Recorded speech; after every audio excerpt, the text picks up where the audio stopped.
웰컴 투 레드지방이 오디오북 제7화 산 사람, 죽은 사람, 간절한 사람. 산 사람인데 산 사람이 아니라고요? 서준이 문가에 서 있는 중년 남자를 불안하게 쳐다봤다. 남자의 발목에 채워진 붉은 쪽쇠. 그것은 허공으로 길게 이어져 어둠 속 어딘가로 연결되어 있었다. 이매가 분방대를 내려놓고 천천히 남자에게 다가갔다. 생령이구나. 생령이요? 몸은 껍데기만 남아 병실에 누워있고 혼만 빠져나와 돌아다니는 상태지. 죽음의 문턱까지 갔는데 차마 저승으로 못 갈 만큼 간절한 미련이 남았을 때 생기곤 해. 이매의 시선은 남자의 텅 빈 눈동자에 닿았다. 그 미련이 딸인가? 남자가 힘겹게 고개를 끄덕였다. 물에 젖은 양복에서 흙탕물이 뚝뚝 떨어졌다. 은지, 우리 은지를 찾아야 해요. 어제 놀이터에서 잠깐 한눈 판 사이에. 경찰에 신고는 했을 거 아니야. 했어요. 하지만 아무 흔적도 없대요. CCTV에도 목격자도. 제발요. 시간이 없어요. 제 몸이 버티질 못해요. 남자의 형체가 지지직거리는 TV 화면처럼 흐려졌다. 현실의 육체가 한계에 다다르고 있다는 신호였다. 공짜로는 안 돼. 이매가 냉정하게 말했다. 서준이 놀라서 이매를 쳐다봤지만 그녀의 표정은 건조했다. 대가 없는 구원은 없어. 그게 이 세계의 규칙이야. 뭐든지 다 주겠습니다. 제 수명을 가져가셔도 좋습니다. 수명은 맛없어. 이미 다 타들어가서 채만 남았는걸. 이매가 잠시 고민하더니 손가락 하나를 폈다. 네가 딸을 찾은 후 가장 행복했던 기억 하나. 그거면 돼. 알겠습니다.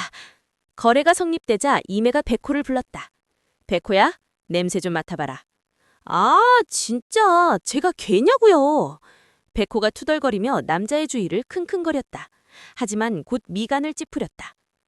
안 돼요, 주인님. 병원 소독약 냄새랑 비린내밖에 안 나요. 요괴의 흔적이 없는데요? 이건 그냥 인간들이 벌인 범죄 같은데? 요괴의 짓이 아니면 추적할 수 없다. 백호가 고개를 저었다. 분위기가 무거워졌다.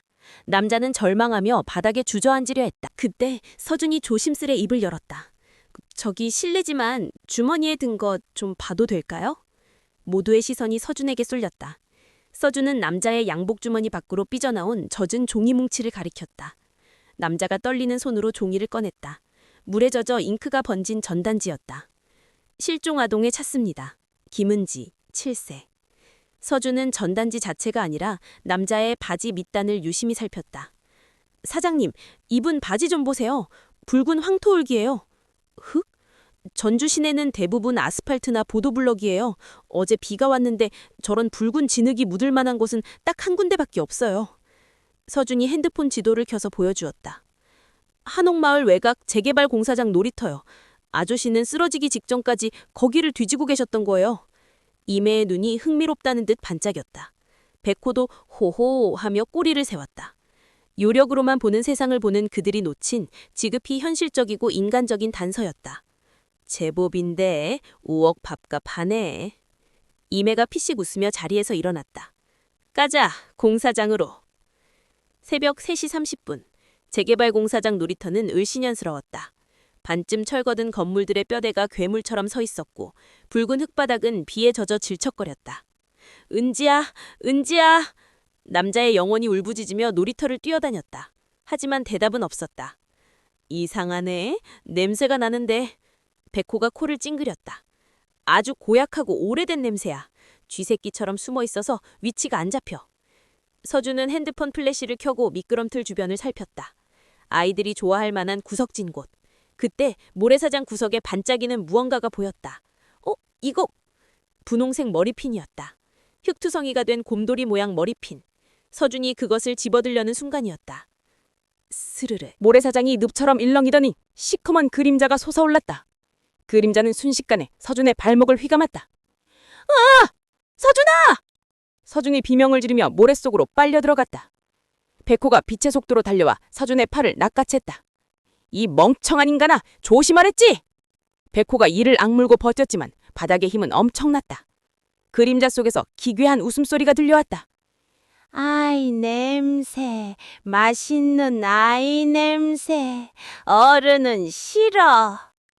모래바닥이 거대한 입처럼 벌어졌다. 그 어둠 속 수많은 아이들의 신발과 장난감이 둥둥 떠다니고 있었다. 그리고 그 한가운데 웅크리고 있는 작은 여자아이가 보였다. 은지였다. 은지야! 아빠인 남자가 본능적으로 구덩이를 향해 뛰어들었다. 안 돼! 그건 함정이야! 이매가 소리쳤지만 늦었다. 남자의 영혼이 그림자에 닿는 순간 검은 연기가 그를 집어삼키려 했다. 이매의 눈동자가 순식간에 세로로 찢어진 그만으로 변했다. 감히 내 구역에서 유괴질을 해! 이매가 허공에서 곰방대를 낚아챘다. 곰방대 끝에서 붉은 불꽃이 용처럼 피어올랐다. 백호야, 인간 꽉 잡아! 놓치면 죽는다! 이매가 서늘하게 명령했다. 저 도대지굴 통째로 태워버릴 거니까! 제8화. 안녕, 나의 가장 소중한 기억. 다 태워버려. 이매의 붉은 입술이 달싹이는 순간 곰방대 끝에서 폭발적인 화염이 뿜어져 나왔다. 그것은 일반적인 불이 아니었다. 푸른빛이 감도는 도깨비불. 무엇이든 태우지만 주인인 이매가 허락하지 않은 것은 절대 태우지 않는 신비한 불꽃이었다. 후악! 깍! 그림자 요괴가 비명을 질렀다. 질척이던 검은 늪이 순식간에 말라비틀었으며 유리조각처럼 부서져 내렸다. 백호야, 지금이야! 아, 진짜! 이놈의 인간은 왜 이렇게 무거워? 백호가 본 모습을 일부 개방했다. 등 뒤에 9꼬리가 거대한 밧줄처럼 늘어나 서준의 허리와 남자의 영혼을 칭칭 감았다. 올라온다! 꽉 잡아! 백호가 발을 구르며 허공으로 솟구쳤다. 서준의 몸이 붕 떴다. 하지만 서준의 시선은 아래에 고정되어 있었다. 요괴의 입속, 그 깊은 어둠 속에 아이가 있었다. 은지야! 서준은 백호가 끌어올리는 힘을 역이용해 팔을 아래로 뻗었다. 손끝이 아이의 옷깃에 스쳤다. 잡아요! 서준의 절박한 외침에 넋이 나가 있던 남자, 아빠가 정신을 차렸다. 그는 영혼의 마지막 힘을 짜내어 딸의 손을 낚아챘다. 탁! 따뜻했다. 산 사람의 온기였다. 백호가 기합을 내지르며 셋을 동시에 지상으로 패대기쳤다. 쿠당탕! 그와 동시에 이매가 손을 쥐었다 폈다. 멸! 거대한 불기둥이 놀이터를 집어삼켰다. 그림자 요괴는 단말마조차 남기지 못한 채 한 줌의 재가 되어 사라졌다. 신기하게도 놀이터의 기구들은 그 흐름 하나 묻지 않았다. 오직 사악한 기운만이 깨끗하게 정화되었다. 서준은 흙투성이가 된 채 몸을 일으켰다. 옆을 보자 조그마한 여자아이가 웅크려 떨고 있었다. 그리고 그 앞에는 반투명해진 남자가 무릎을 꿇고 있었다. 은지야. 아빠? 아이가 고개를 들었다.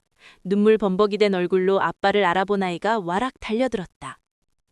아빠, 무서웠어. 하지만 아이는 아빠의 품에 안기지 못했다. 아이의 몸이 남자의 영혼을 통과해버렸다. 쓱. 아이가 당황하며 자신의 손을 내려다봤다. 남자의 얼굴이 고통으로 일그러졌다. 그는 이제 손가락 하나조차 형체를 유지하기 힘들 만큼 흐릿해져 있었다. 시간이 다 됐어. 이매가 다가왔다. 그녀는 차가운 표정으로 남자를 내려다봤다. 육체의 심박수가 한계야. 지금 돌아가야 살아. 1분이라도 늦으면 너도 네 딸도 영영 이별이야. 아! 남자는 떨리는 손을 들어 허공에서 아이의 머리를 쓰다듬는 신용을 했다. 닿지는 않았지만 그 간절한 마음만은 전해진 듯 아이가 울음을 그치고 아빠를 올려다봤다. 은지야! 아빠가 금방 데리러 갈게. 여기서 눈 딱 감고 100만 세고 있어. 알았지? 응. 아빠 어디가? 아빠가 잠시 마법을 부려서 우리 은지 구하러 온 거야. 이제 마법이 풀려서 집에 가야 해. 남자는 울음을 삼키며 웃어 보였다. 그리고 이매를 향해 고개를 돌렸다. 약속 지켜주십시오. 이매는 말없이 고개를 끄덕였다. 그녀가 남자의 이마에 손을 얹었다. 대가 받아갈게. 남자의 몸에서 황금빛 구슬 하나가 빠져나왔다. 가장 행복했던 기억.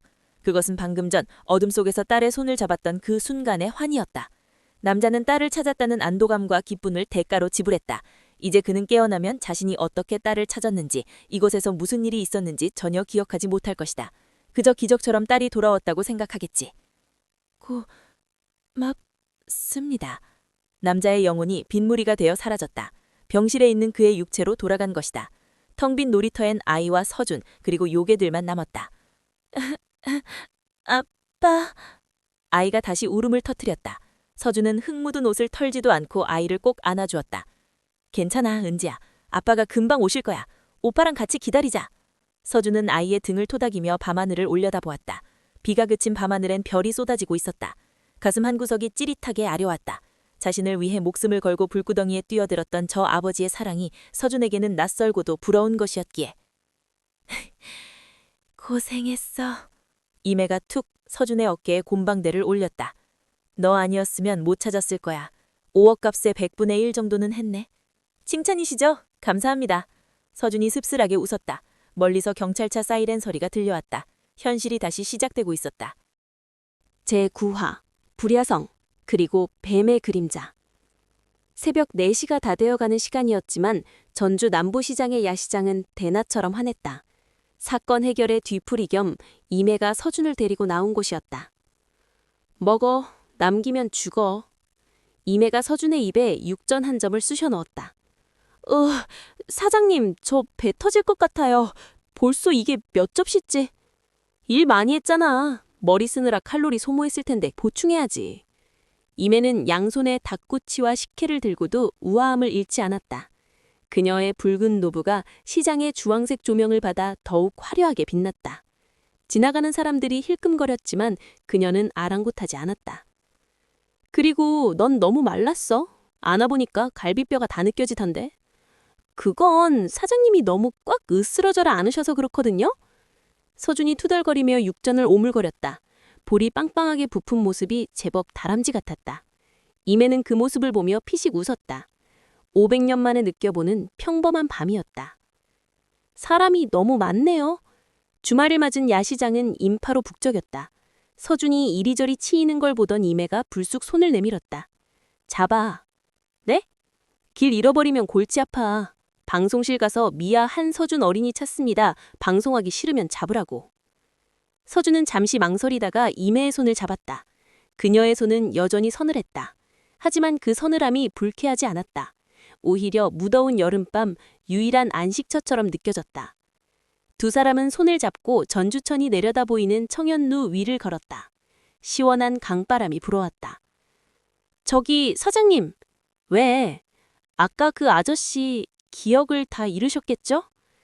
응, 딸을 찾았다는 결과만 남고 과정은 꿈처럼 희미해질 거야. 서준이 난간에 기대어 밤하늘을 올려다봤다. 슬프네요. 가장 행복했던 순간을 기억하지 못한다는 게. 기억은 중요하지 않아. 중요한 건 지금 곁에 누가 있느냐지. 이매가 서준의 옆으로 다가와 섰다. 달빛이 그녀의 눈동자에 내려앉아 금빛으로 부서졌다. 너도 마찬가지야, 서준아. 네? 도망친 과거를 곱씹지 마. 지금 네가 어디서 있는지, 누구랑 있는지만 생각해. 서준의 심장이 쿵 내려앉았다. 그녀는 알고 있었다. 서준이 무엇으로부터 도망쳤는지, 어떤 열등감에 시달리고 있는지 묻지도 않고 꿰뚫어보고 있었다. 서준이 홀린 듯 이매를 바라보았다. 그녀가 오늘따라 너무 예뻐 보였다. 분위기가 묘하게 흘러갔다. 서준이 용기를 내어 그녀의 손을 고쳐잡으려던 찰나였다. 싸! 갑자기 바람이 멈췄다. 벌레 소리도, 시장의 소음도, 강물 흐르는 소리도 일순간에 음소거 버튼을 누른 것처럼 사라졌다. 이매의 표정이 순식간에 굳어졌다. 잡고 있던 서준의 손을 거칠게 뿌리쳤다. 사장님? 뒤돌아보지 마. 이매의 목소리가 낮게 깔렸다. 평소에 나른함은 온데간데 없고 살기가 뚝뚝 묻어났다. 그녀는 왼쪽 목덜미를 감싸쥐었다. 매와 문신이 붉게 타오르며 고통을 주고 있었다. 어디서 비린내가 나는데? 이매의 시선이 다리 건너편 어둠 속을 향했다. 가로등 불빛도 닿지 않는 그곳에 누군가 서 있었다. 검은 우산을 쓴 남자였다. 비도 오지 않는데 우산을 쓰고 긴 코트를 입은 채 이쪽을 응시하고 있었다. 남자의 얼굴은 그림자에 가려 보이지 않았지만 그 눈빛만은 선명했다. 세로로 찢어진 형광빛이 감도는 초록색 눈동자. 쉭, 쉭. 남자의 입에서 뱀이 혀를 날름거리는 듯한 소리가 났다. 오랜만이구나, 이매야. 목소리는 바람을 타고 바로 귓가에 속삭이는 것처럼 들려왔다. 서준의 등골에 오싹한 소름이 돋았다. 본능이 경고하고 있었다. 저건 지금까지 본 귀신이나 잡룡의 따위와는 차원이 다른 존재라고. 설마! 이매의 입술이 파르르 떨렸다. 그녀는 서준의 앞을 가로막아 섰다. 이무기. 남자가 우산을 살짝 들어올리며 입꼬리를 비틀어 웃었다. 봉인이 많이 약해졌더구나. 고작 인간아이 하나 구하겠다고 힘을 그리 낭비하다니. 그의 시선은 이매의 등 뒤에 있는 서준에게 꽂혔다. 끈적하고 불쾌한 시선이었다. 저 아이가 네 새로운 약점인가? 건드리면 죽여버린다. 이매의 손에서 붉은 도깨비불이 피어올랐다. 하지만 이무기는 여유롭게 웃으며 뒷걸음질 쳤다. 아직은 때가 아니야. 곧 데리러 갈게. 내 신부. 그 말을 끝으로 남자의 형체가 검은 안개가 되어 흩어졌다. 다시 시장의 소음이 와 하고 밀려왔다. 멈췄던 시간이 흐르기 시작했다. 이매가 비틀거렸다. 그녀의 목에 있는 매와 매진에서 검붉은 피가 한 줄기 흘러내리고 있었다. 사장님, 괜찮으세요? 서준이 다급히 그녀를 부축했다. 이매의 몸이 불덩이처럼 뜨거웠다. 그녀는 고통스러운 숨을 몰아쉬며 서준의 멱살을 잡았다. 서준아, 잘 들어. 네, 말씀하세요. 당장 짐 싸서 서울로 가. 네. 이매가 젖은 눈으로 서준을 노려봤다. 해고야, 내 눈앞에서 꺼져!